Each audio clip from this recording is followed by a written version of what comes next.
When high school students start spontaneously exploding without warning, Mara and Dylan must navigate fear, chaos, and an uncertain future. The film begins with Mara. Mara is seen sitting in class. She drops her pencil, and when she reaches for it, the girl in front of her explodes. Mara says that the girl was nice and normal, not particularly explosive. Everyone runs out of the classroom except for her. The two of them were never really friends, just classmates. All of the students liked the dead girl, but one of them in particular. As the kids run out of the building, Tess finds Mara in front and asks her what happened. She can't believe it, but then sees Mara's shoes. Forensics are seen taking evidence from the classroom. The only thing really damaged in the explosion was the girl. Everything else, as Mara says, was aesthetics. Her classmates are taken to a police station and questioned. Mara jokes with the police officer, but he sees through her wit. Next, they're given the opportunity to shower, and Mara asks if she could get her shoes back. The police gives the students new clothes and make them wait in the station.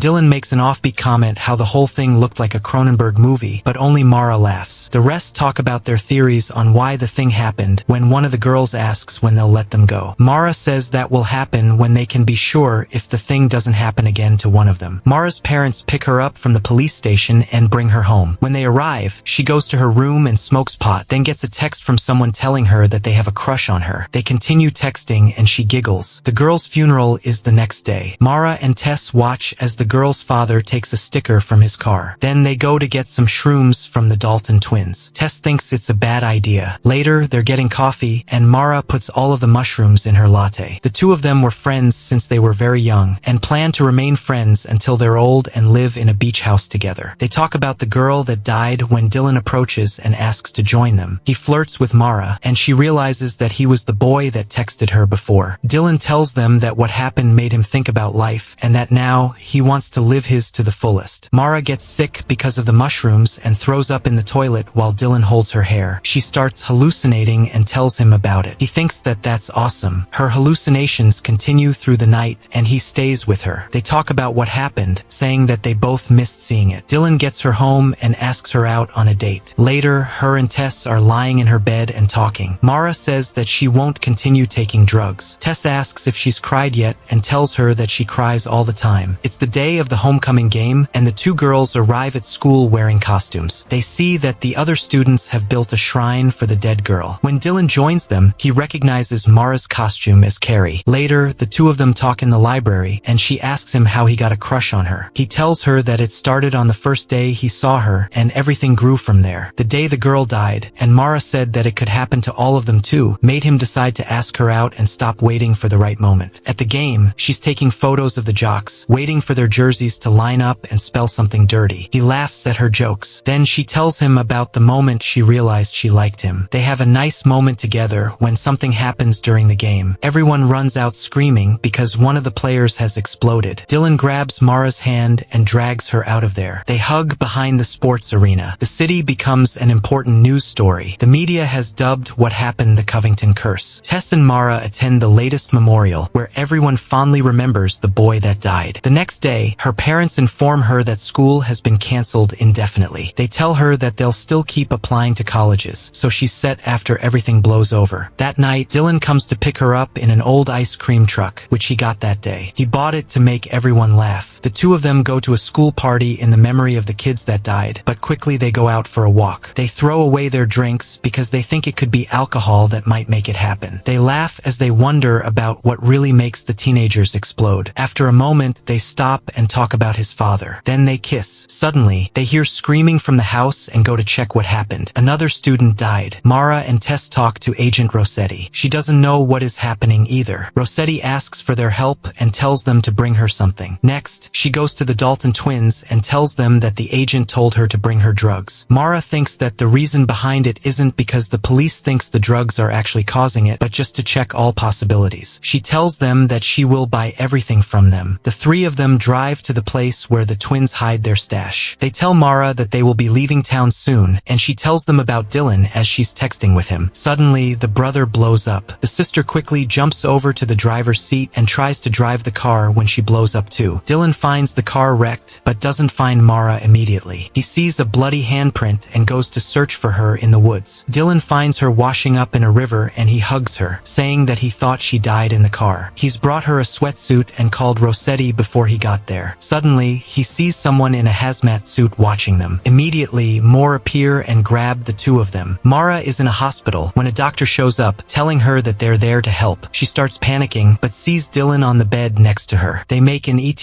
joke together, confusing the doctors. That night, Dylan wakes up and tells her that the whole class is there too. She pushes her bed closer to his, and he tells her about the questions the doctors asked him. He calls her his girlfriend, and she likes it. The government has officially quarantined the entire class. The head doctor questions the students. She asks about the kids that died, about their dreams and emotions, as well as what they want to do in college. Mara replies that she only wants to stay alive. That night, Mara and Tess talk at their bunks. Tess is worried that it might happen to Mara and makes her promise that it won't. She says that if Mara goes, so would she. The next day, the class is in a recreational chamber. Mara complains that she's bored and says that they should break out. No one wants to or have already tried, so they start talking about the explosions. Two boys argue if it's a curse or not. Dylan shares a dumb idea and everyone ridicules him. Him and Mara make out in the shower. Later, a government official shows the teenagers a PowerPoint presentation and offers to answer all of their questions. Mara doesn't understand what they're actually doing to help them and makes fun of him. The official gives a cliched reply and the kids laugh at him but get angry quickly. One of them explodes. Then another one explodes while sleeping. Tests are being done in the facility. The parents of the kids wait outside of the facility. They're not allowed to leave the facility until the kids have finished there. Doctors were making every effort. They also prepare medicine for them. All of the students were sent home to celebrate Christmas. Mara also becomes happy to meet her parents. She returns home and starts to get ready for Christmas. The next day, a doctor comes into their class and asks them to exercise with a healthy diet. While explaining the exercise, one student breaks out suddenly. Later, a few more students break and everyone starts to flee in terror. Mara and Dylan grow joyful when they see one another, that they're still alive, and they hug each other. Dylan was about to say something to Mara, but he suddenly breaks in front of Mara. Mara goes insane over Dylan's death. She becomes senseless and has no idea what has happened in front of her eyes. Mara returns home later. After coming home, she sits in the bathroom to clean herself. Her condition was very terrible. Mara's mother also visits her. Time continues to pass and situation remains same. Every day, each of them breaks. After 7 months, we see Mara. Mara visits Dylan's grave and starts conversing with him while lying down there. She starts crying after saying this, and Mara's mother joins her. Mara becomes quite motivated by her mother's words. She also pledges to live her life properly. But in this film, it was a mystery why people were exploding, and no one has been able to know this yet. Thanks for watching Vplus Recap. Don't forget to like, share, and subscribe for more movie recaps. See you next time.